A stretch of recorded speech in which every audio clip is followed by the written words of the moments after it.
Hello and welcome to Cozy in the Kitchen. My name is Dakota and I am from UpperPen Podcast, which is a podcast where I interview authors, narrators, a few book artists about their work.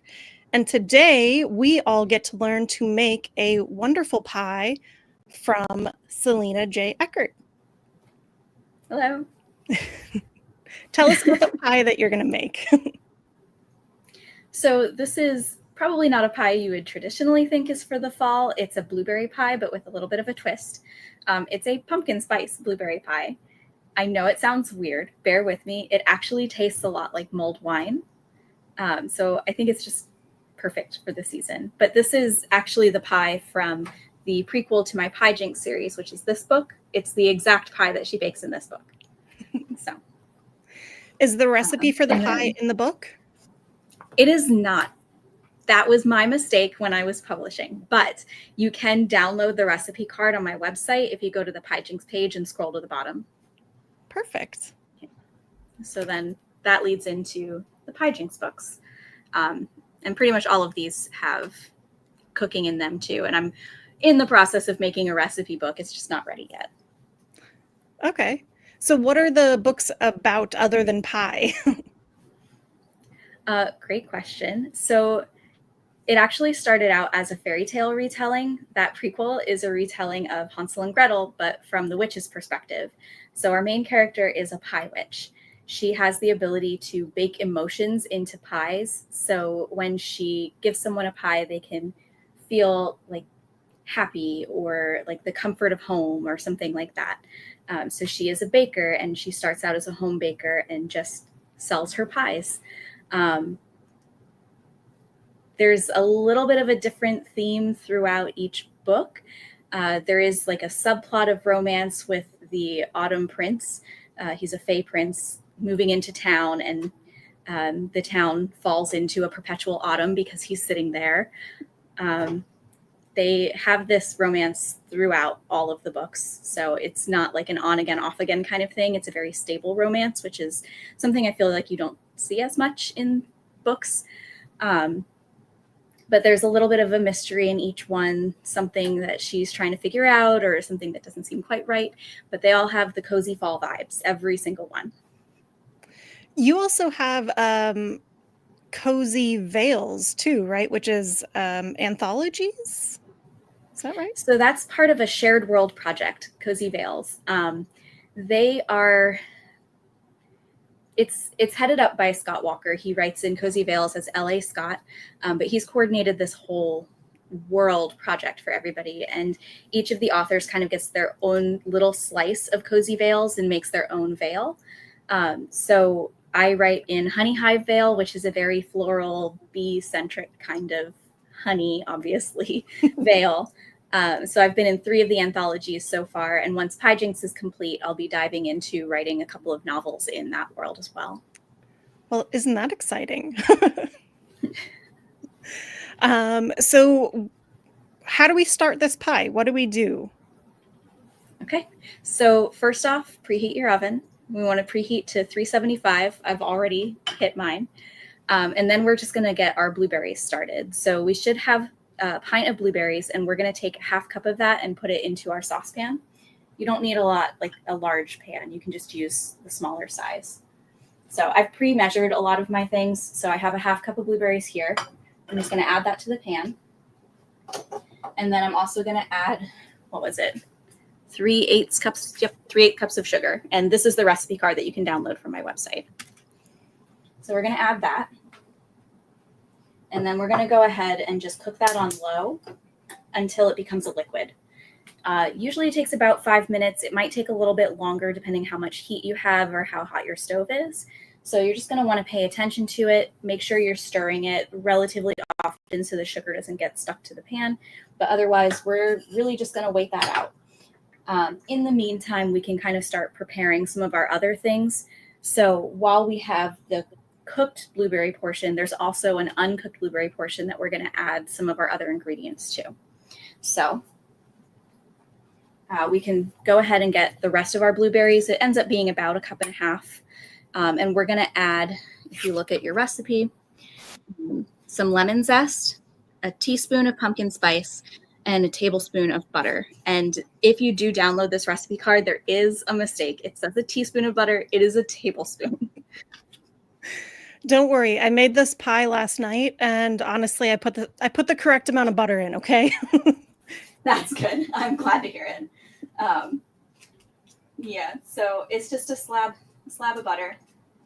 Just going to add that right in. And then I always make my own pumpkin spice. It's not too difficult to make, so that's what I have here. How do you make that? What do you usually put in it? Oh, I didn't look up that recipe.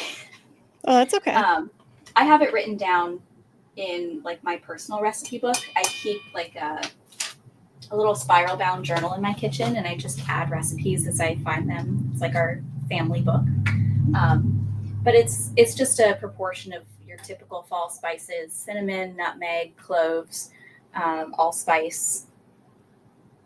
Can't remember if there's anything else right now. Oh, ginger. I think ginger is in here. It's been a while since I've actually had to make it because it goes a long way, but it's very easy to make. And I feel like a lot of times most people will already have a lot of those spices sitting around. So with how much it costs at the grocery store, sometimes it's actually cheaper to just make your own and keep a little jar of it. So, okay, perfect. I'm going to give this a quick stir. So if folks don't have access to fresh blueberries, is it okay to substitute with some frozen ones? Yeah, absolutely. One thing to note about frozen fruit versus fresh fruit is it might be a little bit more watery. So just keep an eye on that. I personally don't quite know exactly what you would do to compensate for that, but I know there are ways, and you could look it up. But just keep that in mind, that it could be a little bit more watery than if you were using fresh blueberries. You might just throw a little extra cornstarch in or some flour. Usually that soaks up quite a bit of liquid when you're baking it, you know? That makes sense. At least in my experience. Sure. Yeah. Speaking of cornstarch, we're going to get a slurry ready, and that's going to end up going into our hot blueberry mix. So I have a tablespoon plus a teaspoon here of cornstarch, and I'm going to add the same amount of water to it. So I'm just going to come over here to the sink and do that. Okay. So in the novella, does she make this pie right away, or is it kind of like closer to the end? It is closer to the end. It's like the culmination of everything that she's doing in the book. So what's going on in this story is retelling of Hansel and Gretel loosely. There is an autumn festival going on in the town, and there's a big pie contest with a pretty appetizing prize. She's kind of on the brink of her home business failing, and this prize would make the difference between being able to keep going and having to shut down. And so she's desperate to make the prize-winning pie. This is that pie. Did you already have this recipe then, or did you make it? Like, how did this happen? I created the recipe. So it was a little bit of trial and error. But I mean, it started out mostly as like a general blueberry pie recipe. And I was like, how can we turn this into fall? Because I wrote myself into a little bit of a corner in the book. And that was the autumn prince doesn't like apples. And she was really adamant that everyone was going to make a pumpkin something, and she needed to do something different. And I'm like, well, I just tossed out both of the typical fall foods. So I'm like, okay, well, how about blueberries? It ended up being phenomenal because we did have this like mulled wine flavor, which I wasn't expecting when I made it. And I'm actually incredibly pleased that that's how it turned out. Sometimes, and I know this is blasphemous of me, but I think pumpkin pie spice is overrated. But in this pie, it tasted like so good. Like it wasn't like a shock to the system, I suppose, like in a drink or something. Yeah, no, I understand what you mean. Like they are putting it in everything anymore. So it can kind of be overwhelming. And I think the difference here with this pie is that you have a different flavor with the blueberry. So it's not something that you're getting in all of your fall drinks where it's very either pumpkin forward or apple forward. And it just has that warm, like cozy season taste. So it's just like the baking spices that make it warm. And you don't get all of that other flavor that you're getting in everything else. And I feel like sometimes it can start to feel artificial. Like it just tastes artificial when you have it in everything. The blueberries really change that flavor. So, okay, I hear this starting to sizzle a little bit. So I'm just going to make sure to keep stirring so that the sugar doesn't get stuck to the bottom of the pan. If it does get stuck to the bottom of the pan, it's not a huge deal. It's going to turn into a liquid. That's what we're looking for. Just careful that it's not like burning onto the pan. And that's why we want to cook on a low heat. Okay. And now that we have that ready, there's a little bit more that we want to add to our fresh blueberries, and that is lemon zest. And this is something that you can do to taste as much or as little as you want. Just adds a little bit of freshness. So I'm just going to take a microplane, but if you have like a grater or a fruit peeler or something like that, you can just do the same thing with your lemon. And I'm just going to get maybe, I usually end up with about a teaspoon of lemon zest. But like I said, it's really to your taste, however much or however little that you want. What do you do with the lemon that's left over now that you've zested it? It depends. I recently found a recipe for Caesar dressing that uses lemon juice. And so I've been using the lemons for like fresh lemon juice. Kind of random, not sweet at all, but there's also, I've made before, it's like a lemon blueberry coffee cake. Ooh. And that one uses fresh lemon as well. I don't have that recipe available, but I should. Does it have some of the same like cinnamony flavors that this pie has? To an extent. It doesn't have the pumpkin spice in it, but it does have that like warm coffee cake kind of flavor, but it's also fresher because of like it's very lemon forward and the blueberries kind of like sit on top. Mm-hmm. Okay, so we're getting somewhere now. It's starting to become a liquid, and we just want to keep going until it, like all the sugar is dissolved and it looks liquidy.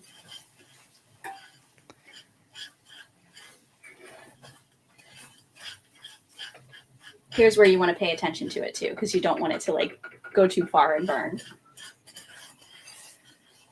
I have quite a bit of inattentiveness, and I almost walked away from it several times when it was on the stove because I made some last night, and I definitely thought I was going to burn it.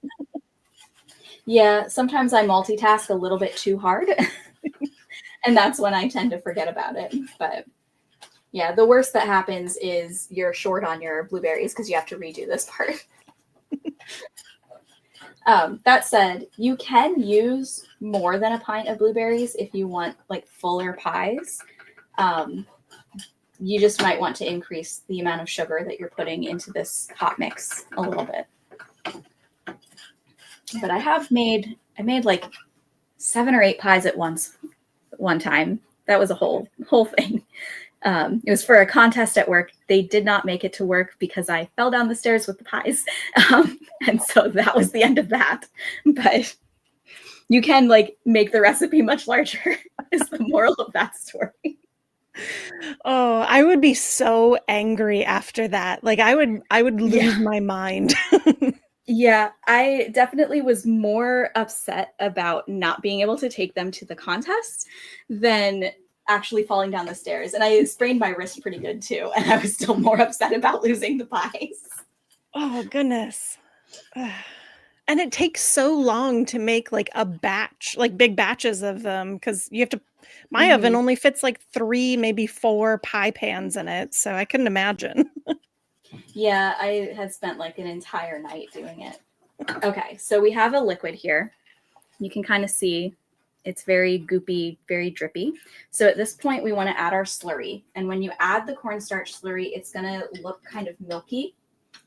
And we're just going to keep boiling it until it thickens and gets clear again. So that like milky look will kind of go away. So now we're just going to mix that in. Can't really see.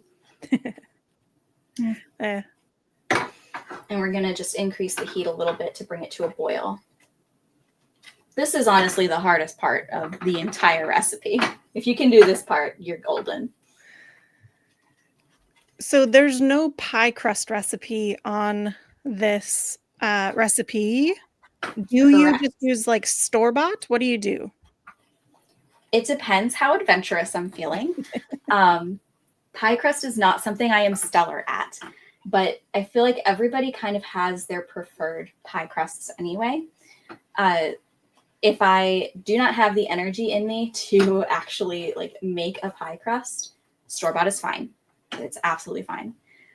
You can also use different kinds of pie crust. If you want like the traditional pie crust that rolls out, that's perfect for the little cups. Today, I'm actually going to use a shortbread crust that I bought at the store. A little bit different. I don't know how easy it would be to put that into the cup unless you had like smaller amounts of the shortbread. But there's a lot that you can do with it. I'm sure you could use like a graham cracker crust too. I've seen those at the store. But if you're feeling adventurous or you have a favorite pie crust, by all means, use it. I only made pie crust a couple of times, and it was with my grandmother like 20 years ago. So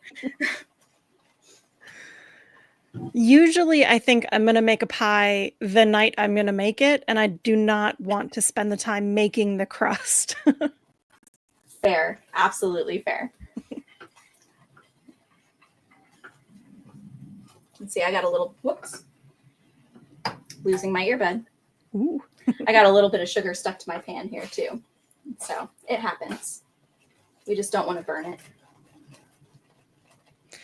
And are you using a, what is it, a silicone spatula?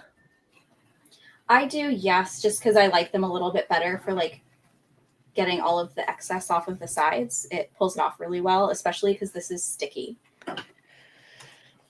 Yeah. I had to throw the pot immediately under hot water so that I could eventually clean it. Yeah, I will usually stick it right into the sink and fill it with water. Okay, so at this point, we have our nice thick blueberry syrup. It's exactly what we want. We don't have to go any farther. It's already clear. And we're just going to mix this into our fresh blueberry mix here. So I'm going to go ahead and pour this, and then I'm going to, like we said, put this pot immediately in water. So what does thickening up this blueberry concoction do for the pie? It makes it less watery, so it's not going to like seep into your crust as badly. Okay. Because this is like a lot of these fruit pies tend to be very watery, and so you can get a soggy crust if you're not careful. And we want to avoid that. Sorry for that bit of water in your ears. Okay, so I'm just going to mix this together, and we just want to mix and let our butter melt. Okay. I started with a slab of cold butter, so it takes a minute longer. But we can work on our crumb while this is melting together. So you just want to mix it really well. So we have a question from the chat. Well, it's a two-parter. Sure. And what is the ideal amount of baking in a cozy fantasy book for you? Which I feel like maybe we're a little biased here because you write about cooking. Fair. I'm going to preface this with saying that before I got into cozy fantasy writing, I got a lot of feedback that I included too many cozy food scenes in my books. So I may be inherently biased because I just do that. I think it needs to be integrated, right? Like it has to have a purpose. It needs to be part of the story, part of the plot. Like things can happen with it. If you have a baker, it can be part of like their thought process or part of their day. In her case, Reese, our main character, she bakes as part of her like coping mechanism. So when she's really upset, she cooks something. So it's like something that she can control when she's anxious or nervous about something. So it serves that purpose in the stories where she's going through the step-by-step process of this very precise thing that she's doing in order to calm herself down. So I think as long as it's not like reading a cookbook and it's not boring, like that's really the key. Don't make it boring. If it's something that you would skip past, it's too much. Okay. At least that's my gauge for it. And then should you have baking or cooking? Because, they're vastly different in your books.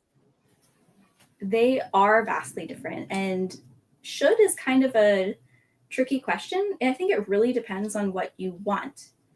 You could go either way. Crafting in general tends to be a very big, cozy fantasy topic. That could be crafting, like crocheting or painting or cooking or baking or anything like that. I think baking specifically tends to be a little bit more common in cozy fantasy. I'm not entirely sure why that is, but I would guess because it's maybe a little more indulgent and more comforting. Like there are savory, comforting foods, but there's also like that little bit of something special when you have like baked goods. That makes sense. And so this idea of breaking bread is very like friendly and like this is how you make community in my mind is eating together. So I always want food scenes. Yes, me too. I remember years and years ago, I used to write on my blog all the time. I don't really do that anymore, but I specifically had written a whole article about the role of food in fantasy books. And part of that was like the community that it creates and like the ability to bond socially with people around us. And that's something that I think we bring into fiction as well. It's something that's part of our lives. Like we as humans use food as a way to bond and a way to socialize. Why shouldn't that be in our fiction too? Yeah.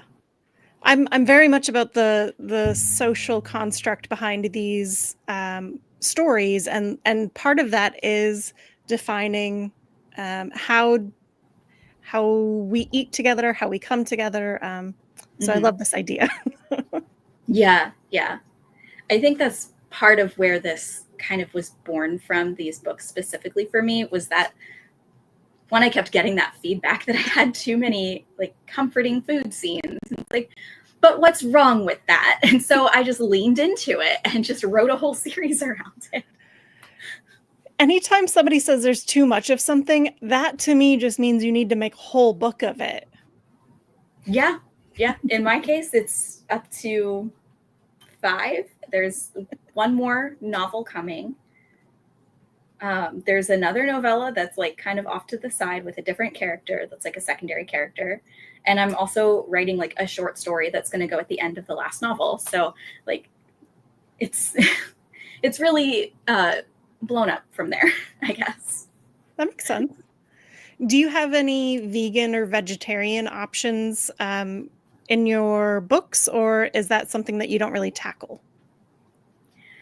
I personally haven't tackled that. It's not something that really comes up for the character. And me personally, I just don't really have much experience with it. You could certainly substitute things to make it vegan or vegetarian. I think mostly it's just the butter in this recipe. Yeah. So you could use like a different shortening or oil or something to make it a vegan recipe or a vegetarian recipe. But like me personally, I don't know enough about that to do it well. So I haven't tackled it and I don't want to do it poorly. Yeah, that makes sense to me. Like, I feel like if I can't do something justice, maybe I don't have the attempt to do it poorly. Yeah, I almost feel like it's not my place. Yeah. I'm more than happy for people to like make variations of it. I don't own this recipe, right? Like when it comes to recipes, the only thing you can copyright is the way that you wrote the recipe. You can't copyright the ingredients and you can't copyright the recipe itself. So like, I don't own this recipe. I just own the way that I wrote it. People are more than welcome to like make variations of this. And I encourage you to like use this as a jumping off point, make it your own, like create something that your family wants you to bring to every Thanksgiving, right? That's actually what ended up with this. I keep getting asked by my family to bring it to Thanksgiving. Well, I usually make an apple pie for my dad, or like a blueberry. It's either blueberry or apple. And now I think I'm just going to make this one because it has such fall vibes and the crumble topping, which is what he really wants. Oh, yes, the crumble, which is a good segue because we need to make our crumble. Yes. Okay, so clean bowl. Mm-hmm. And I'm going to refer to the recipe so I don't say the wrong thing. We're going to use 1/2 cup of flour, a 6-cup brown sugar, 4 tablespoons of butter, and we want that to be cold, and then 1 more teaspoon of pumpkin spice. I don't remember the reason it needs to be cold butter, but I know that the cold butter can help with like the texture, and we want to mix it by hand because we'll get the nice crumb. If it's not cold, it might not give you that really nice crumb texture that we're looking for. So I have my ingredients pre-measured. So we have our flour, we have our brown sugar, and I'm going to come back over here, dry off my teaspoon, and we're going to add the pumpkin spice. And one tip I kind of have for working with this cold butter is to cube it, like make it smaller. So I start by cutting it into the tablespoon sizes, and then I'll cut those either into thirds or in half, and then in half again, and then just add the cubes into the flour mixture. Okay.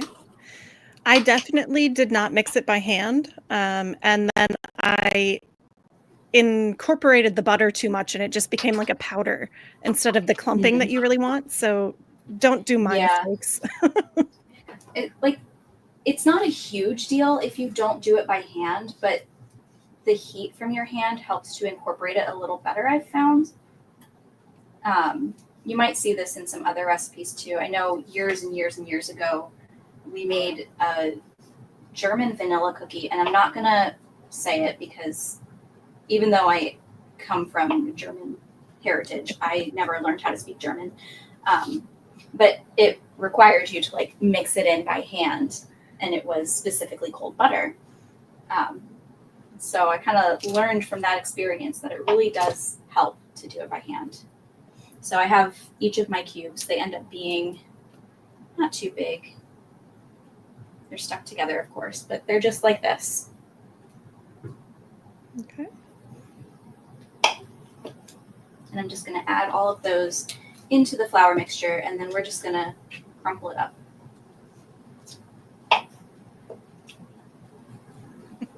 Okay.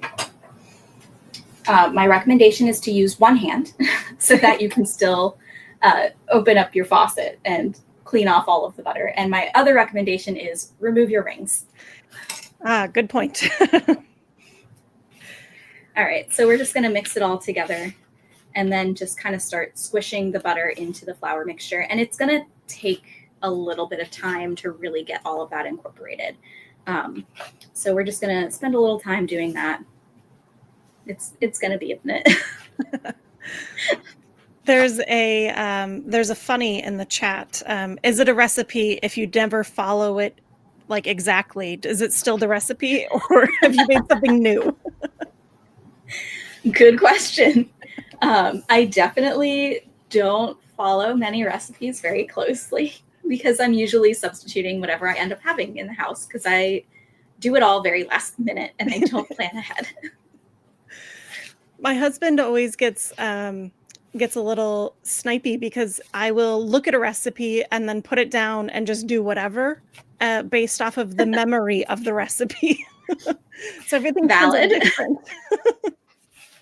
Yeah, I definitely like, especially when I'm just trying a recipe, like especially when I'm making a dinner, because I just want to do something new and something we haven't had before. And I'm substituting whatever we have in the house just to make it work. I'm very much guilty of just changing things and not knowing how I changed it. Yeah. And then at the end of the meal, we decide, oh, we'd love to eat this again. And I have to try and remember exactly what I did and write it down. It never works. I never get it exactly right, but it's fine.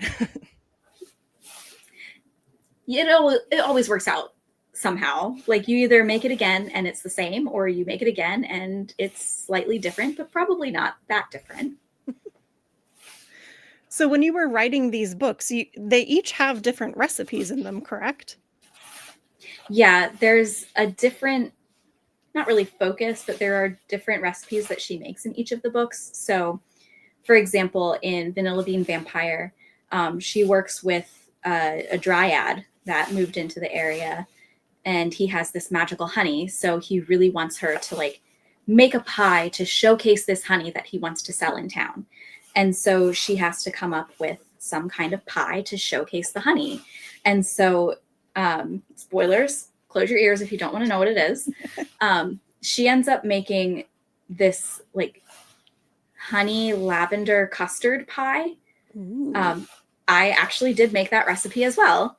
And I do have a recipe card for it. It's not available widely at this point, but like all of the recipes that I'm going to put into that cookbook are coming from these books, and that's one of them. Another one is not a pie, but there's like homemade hot chocolate recipes that she's putting together. I had to learn how to make caramels that were either soft or hard for one of the books. So I didn't make them, but I had her make them and explain the process. So there's like caramel in the books. What else? I'm trying to think. Oh, the one that I'm working on now is kind of a pie from my heritage, which is shoe fly pie. I don't know if you're familiar with that. Not at all. I absolutely love shoe fly pie. It's Pennsylvania Dutch. I'm a very large portion Pennsylvania Dutch. And it's basically like a molasses pie. You want the wet bottom shoe fly pie. That's the good one. But it uses like the crumb a lot and molasses. And so it's so hard to describe. It's almost pudding-like, but also almost cake-like. And it can be very cakey if you have like too much crumb, and like, it's a whole thing. But I have her making shoe fly pie because one of her friends is homesick and is from like the region of Pennsylvania where I grew up. So there's shoe fly pie. Okay. And now we have a good crumb. So you can kind of see the texture. It's very sandy. Mm-hmm. Okay.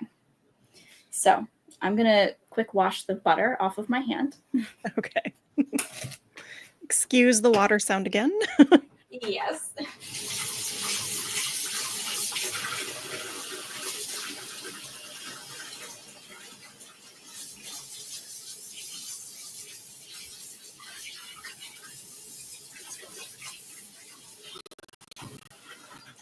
Of course, the greasy butter is the hardest to get off.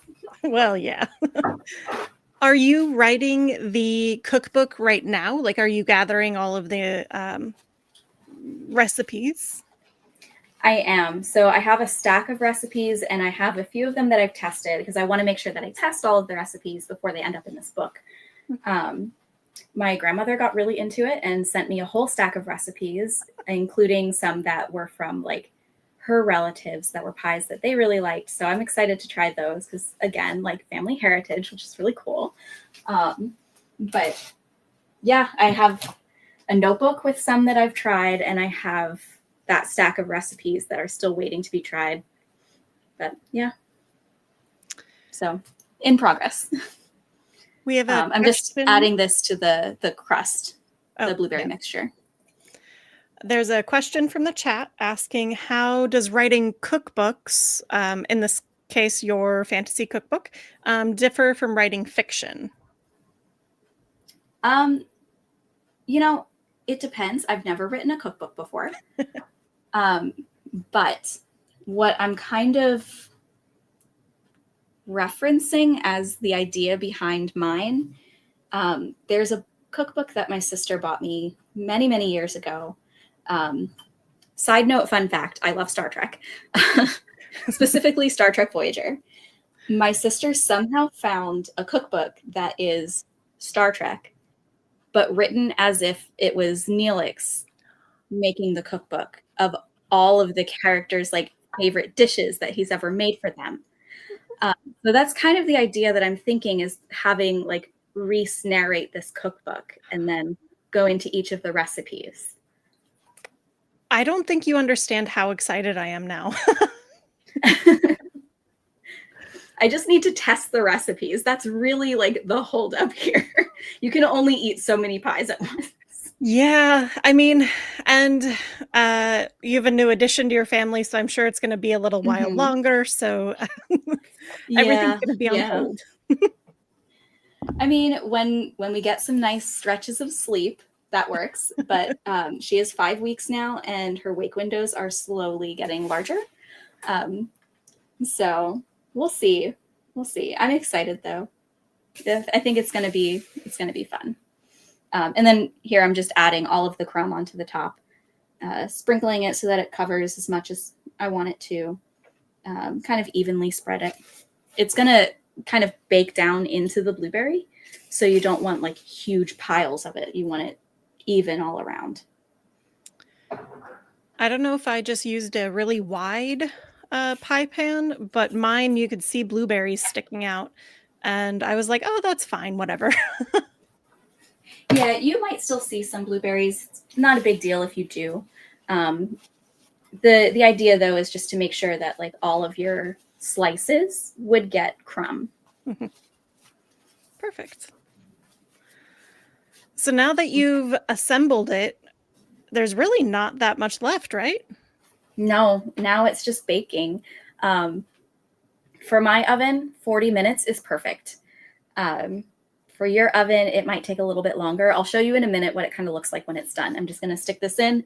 There is going to be a screeching sound. My oven is very loud. I am so sorry.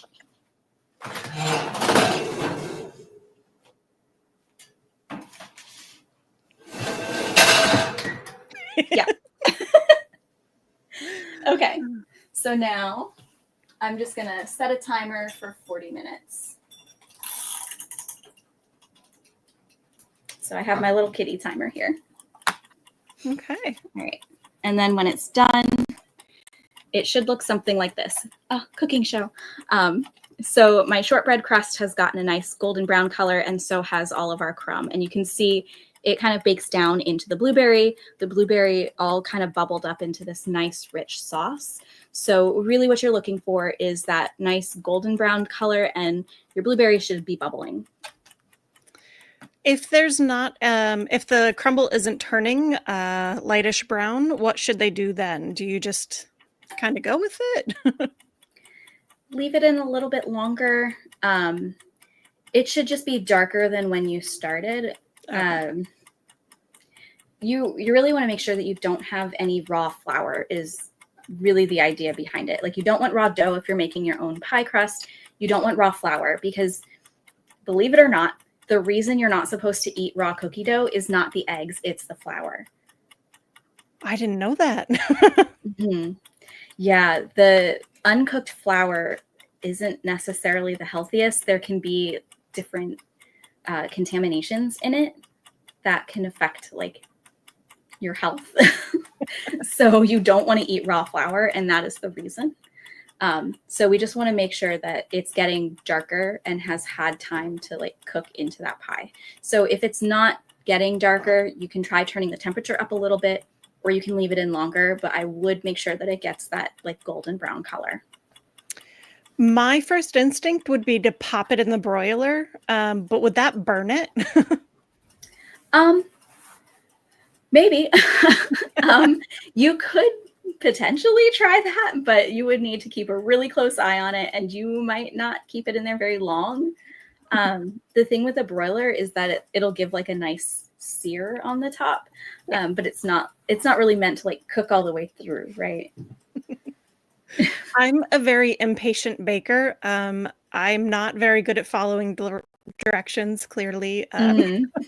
So Yeah. No, I understand. Like, there's always a part of me that's like, I'll just eyeball this measurement. But honestly, and like speaking as a scientist, because that's what I do in my day job, food is science. And it kind of does require a little bit more precision and a little bit of patience. So yes, you can tweak things and you can like use different amounts or change how you're cooking it because you're impatient, but it is going to affect the final product.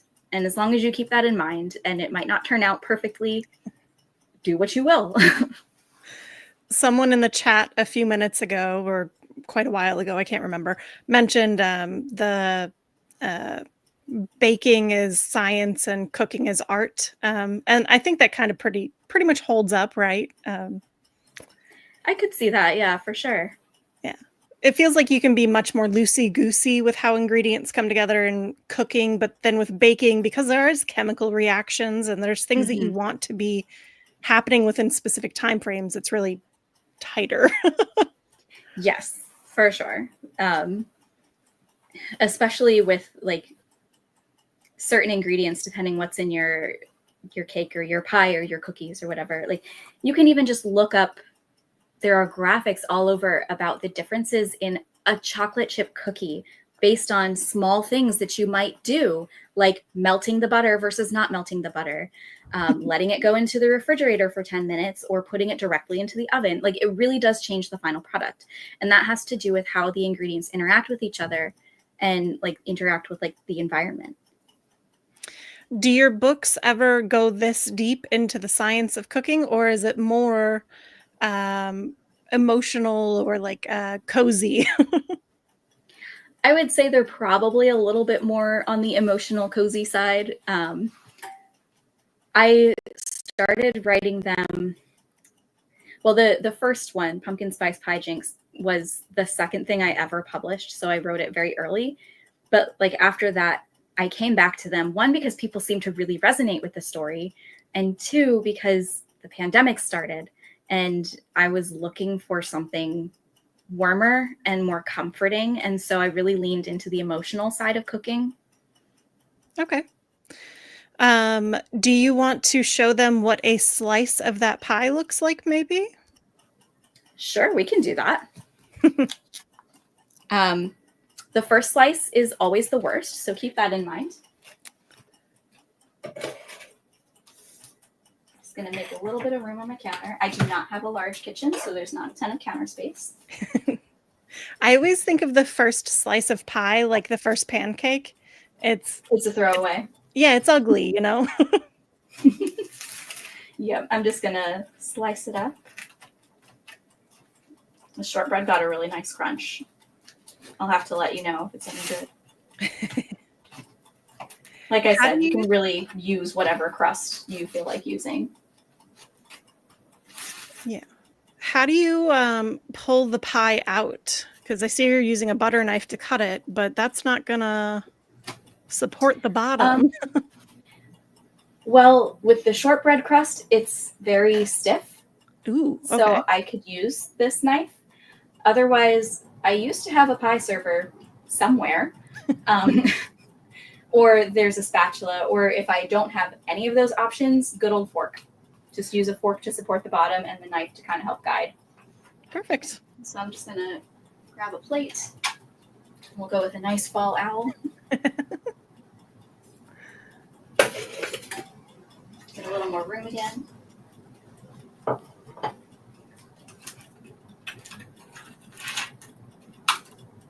Okay.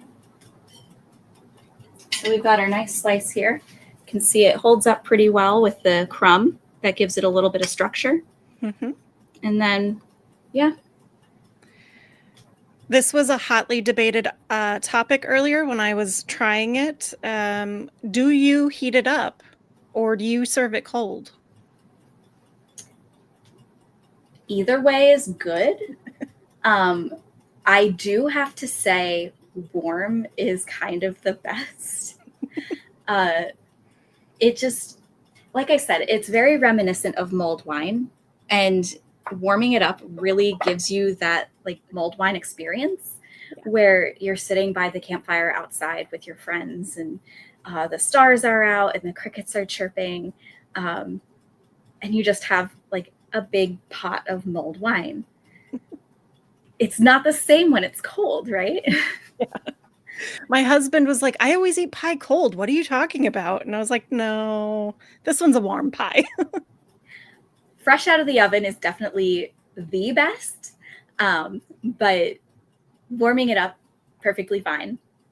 But yeah, I feel like you really get that full sensory experience when it's warm. Yeah.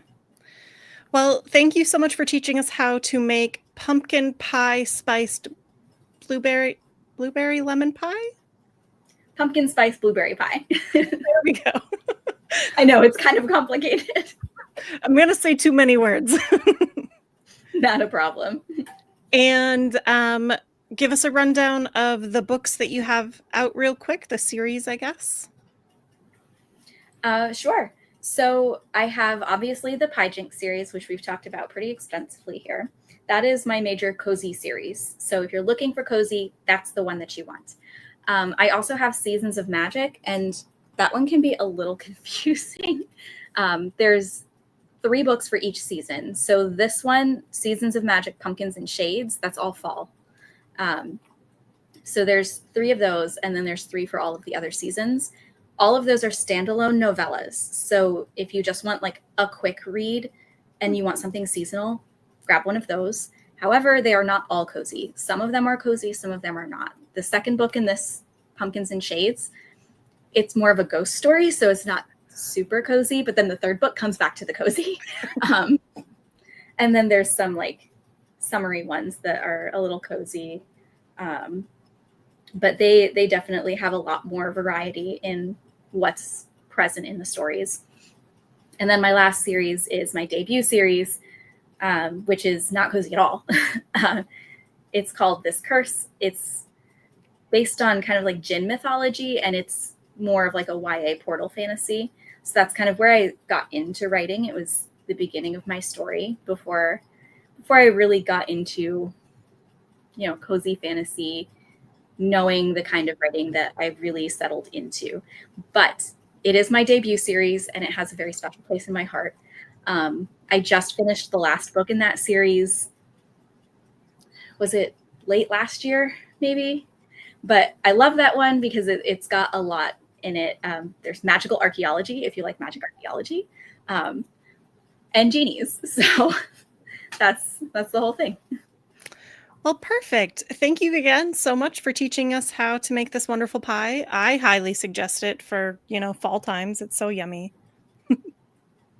Yep. Very happy to do so. It was a blast to make it with you. And again, I am Dakota, and I have a podcast called UpperPen, where I interview authors, narrators, artists about their work. And I've had such a lovely time here. Thank you so much, and we will see you again, I'm sure. Yeah. Thank you, guys.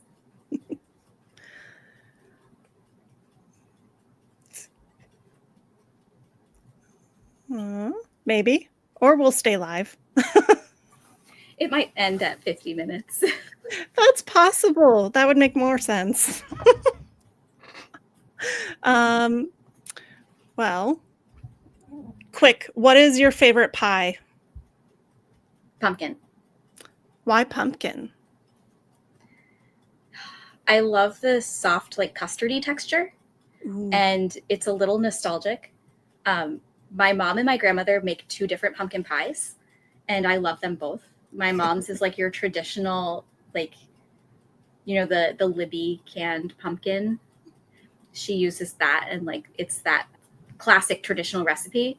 My grandmother's is like a very much lighter color. It's like a custard pumpkin pie. They taste completely different, and I love them both.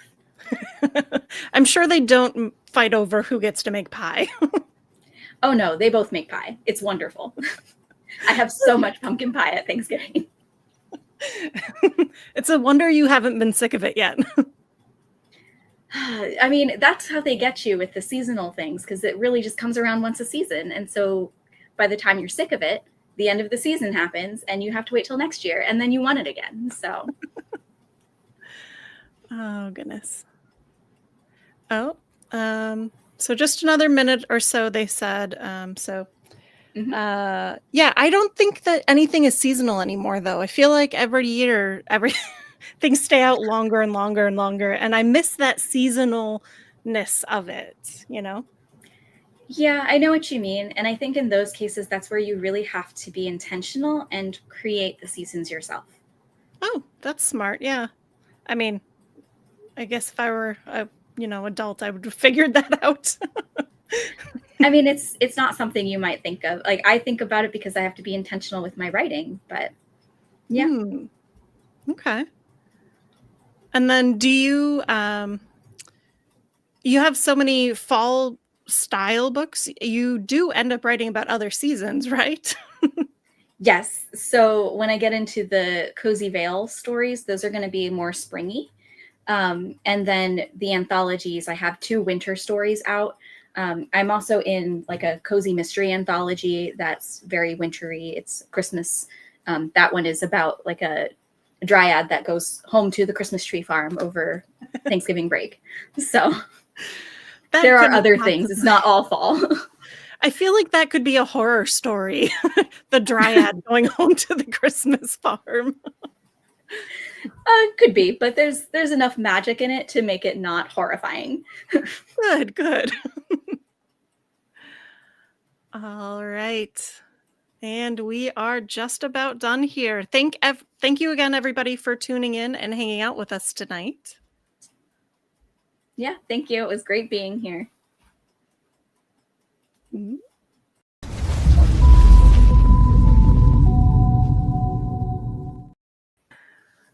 All right.